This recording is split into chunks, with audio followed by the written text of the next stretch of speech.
자, 시작하기 전에 이 채널 처음 오신 분들은 구독 한번 눌러주시고요. 이미 구독하신 분들은 좋아요랑 알림 설정까지 해주시면 다음 영상도 바로바로 받아보실 수 있습니다.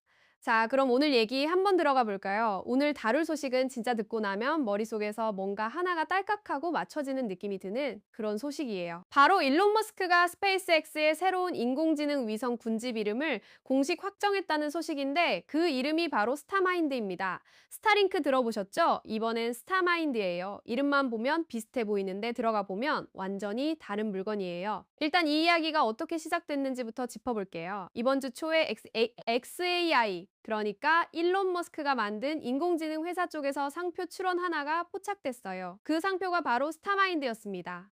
그러니까 처음엔 그냥 이런저런 추측만 떠돌았던 거예요. 이게 새로운 챗봇 이름인지 아니면 다른 제품 이름인지 다들 궁금해했는데 결국 일론 머스크 본인이 직접 나서서 이게 스페이스X가 준비하고 있는 인공지능 위성 군집의 공식 이름이라고 확인을 해준 겁니다. 근데 이 위성 군집 규모를 들으면 좀 놀라실 거예요. 스페이스X가 미국 연방통신위원회, 그러니까 FCC에 제출한 서류를 보면 이 군집이 최대 100만 개의 인공지능 위성으로 구성될 거라고 적혀 있습니다. 100만 개요. 한 번 숫자만 들으면 그냥 크다 정도로만 느껴지실 수 있는데 이게 지금 스타링크가 이미 지구 저궤도에 깔아놓은 위성 숫자보다도 훨씬 큰 규모를 목표로 잡고 있다는 거예요. 자, 그럼 여기서 가장 중요한 질문이 나오죠.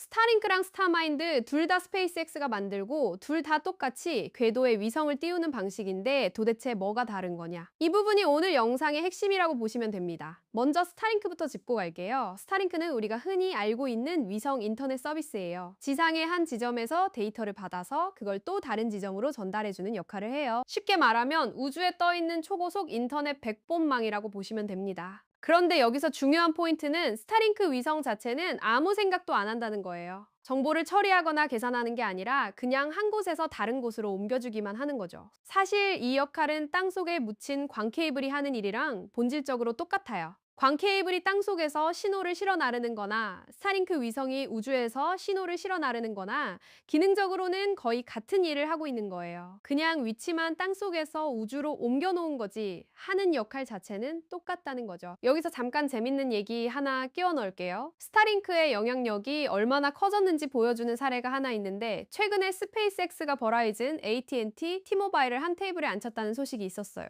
이 세 회사는 사실 미국 통신 시장에서 서로 죽고 못 사는 경쟁사들이거든요. 그런데 스타링크라는 공통의 변수 앞에서 역사상 처음으로 손을 잡는 일이 벌어진 거예요. 이게 스타링크가 단순한 인터넷 서비스가 아니라 통신 산업 전체의 판도를 흔드는 인프라가 됐다는 걸 보여주는 사례라고 할 수 있죠.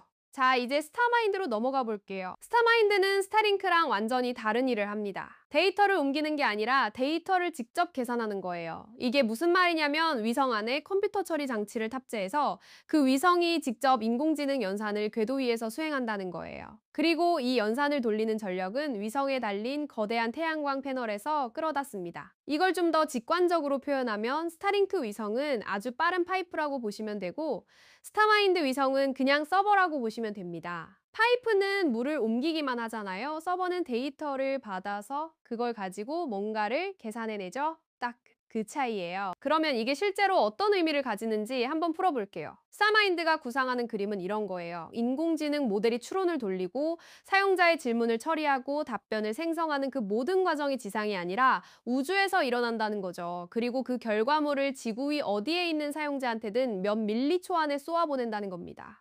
여기서 핵심은 이 데이터가 지상에 있는 데이터 센터까지 갈 필요가 전혀 없다는 게 그냥 우주에서 계산이 끝나고 우주에서 바로 결과가 내려오는 거죠. 이게 왜 의미가 있는지 조금 더 생각해 보면 지금 우리가 쓰는 인공지능 서비스들은 대부분 거대한 데이터 센터를 거쳐서 작동하잖아요.